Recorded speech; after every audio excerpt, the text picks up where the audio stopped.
Allereerst, dat is het plan van memmenbedrijf de Axel Groep. Die wil onder oren personeel van het fabriek in Apeldoorn oerplaatsen naar Friesland. Een soort vooral oudere werknemers bij Batavus op het Jereveen binnen benauwd 30 jaar een baan te verliezen. De opkomst bij de geerkomsten van de vakbonden, juist de jong in het HJ Hotel, is dan niet groot. Ja, hoe heb je dat jong beleefd? Emotioneel. Ik ben hier straks 27 hier.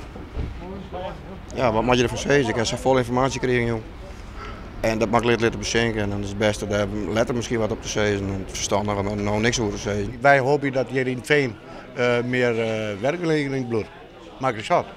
Nou, en dat net alleen nog de oudere mensen boven de 50 of 52 of 54 hier de dubbel worden.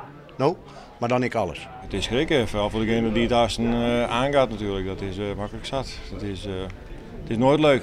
Hè? Je hoopt altijd dat je er mag blijven. Want we werken er met plezier allemaal. Dus dat willen we graag zo houden. En het liefst allemaal. Na een week menje zullen de directie van de Axel Groep en de vakbonden om tafel. Er werd dan vooral praat over een goed sociaal plan voor de maaiwerkers die het haar baan verliezen. De vakbonden willen het woord actie varieteert nog net in de molen nemen. Hoe groot de teleurstelling eigenlijk is bij de Batavus maaiwerkers op het Jereveen. Ik werk al 28 jaar hier bij Batavus. Het zou ik erg vinden dat je aan de kant schoot worden, zelfs een stukje film is. Dat is mijn mening. Eerlijkheid voor iedereen. Gerechtigheid voor iedereen.